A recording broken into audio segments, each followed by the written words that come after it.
So this is it. Okay na. Na-seatbelt na. Then page 7 secure. Page 4 page 7, page 4 kailangan may tubig para paglinis sa sensor, pH sensor, chlorine sensor. So yun, back to normal na siya. 7.5 pH, 0.3 chlorine kasi naka-off kanina, kaya yan. So tingnan natin yung limit value ng channel 1 na channel 2. Channel 2 is chlorine, limit 1 is 1.0 ppm. Limit value, high limit value is 1.5.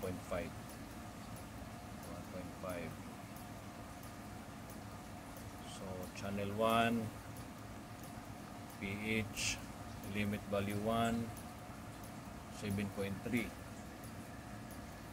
the low limit. The high limit is 7.8.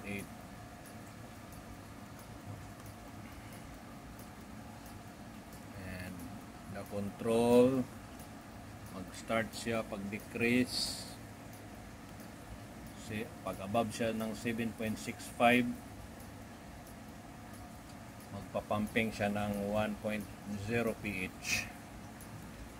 So yun ang pH. pH acid pump.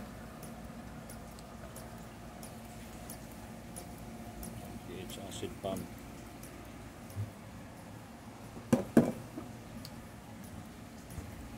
So yan yung pH.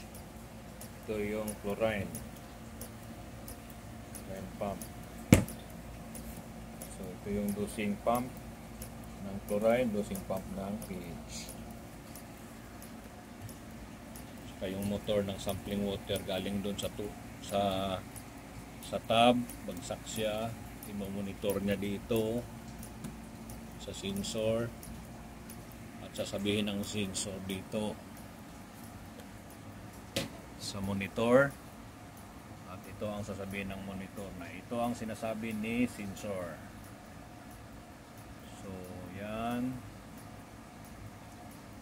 ang nilagay ko na set point is 7.65. magpapump siya.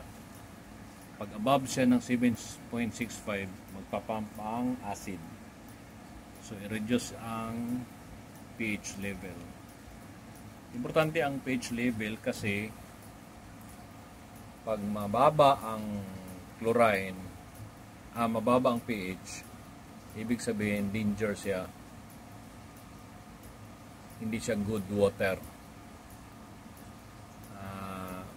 Masama siya sa katawan pag mainom kasi acidic. Pag sobra naman ang pH ng alkaline, abot ng 8, hindi pwede, hindi rin maganda. 7.8 lang ang standard ng US. So sinusunod natin ang US pH, public health, US public health, na kailangan not more than 7.8, not less than 7.3. At ang chlorine not more than 5.0, not less than 1.0 ppm. So yan, nagbubumba pa siya. So nag-additional siya ng 55%. Ito yung mga level ng swimming pool, beach level, drain, yung control niya. So ngayon fresh water ang ginagamit, fresh water.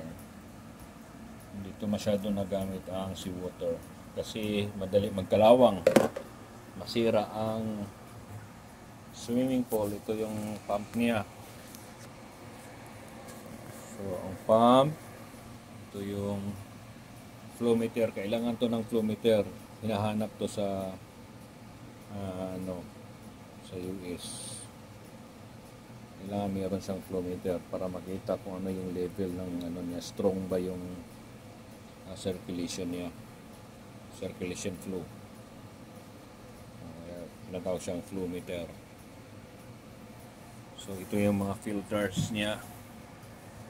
Bawat isa nito may 4 filters, cartridge filters. So ito yung pressure niya ng tubig. Malakas to pag nabuksan to. Ito yung pasingawan. So ito yung ano niya, air valve niya. So sisingaw siya dito.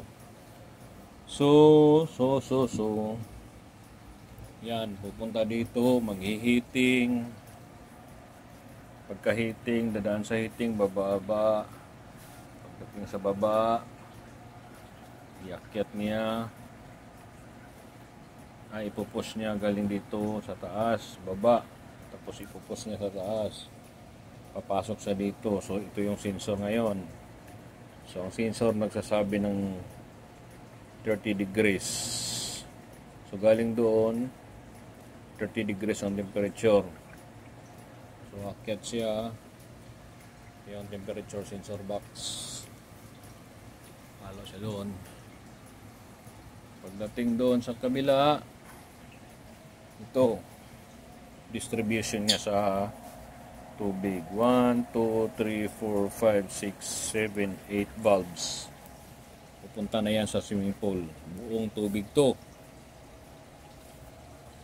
Yan, ito yung robot vacuum.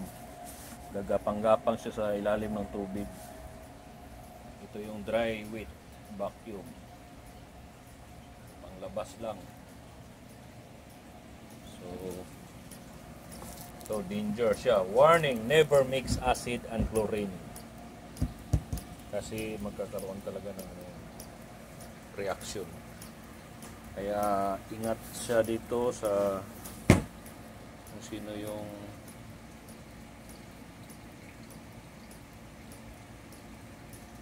in charge dito. Dapat ingat na ingat. Hindi basta-basta gagalaw na walang pag-iisip o hindi nag-iisip. So yan lang. Ito yung stakan ng tubig. So buffer tank ang tawag nito. So, dito sa kukuha para itatapon sa taas sa swimming pool. So siya, mag-automatic siya sa top up. Pag gusto kong pabilisan ng tubig, i-bypass ko siya. So yan. Yan lang muna, basic. So sa loob ng machinery, meron tayong ready na safety pang firefighting. Sa mga kung biglang mag-apoy, sa loob yung mga stocks natin, doon po nilagay kasi wala nang space. So yun lang, that's all for today.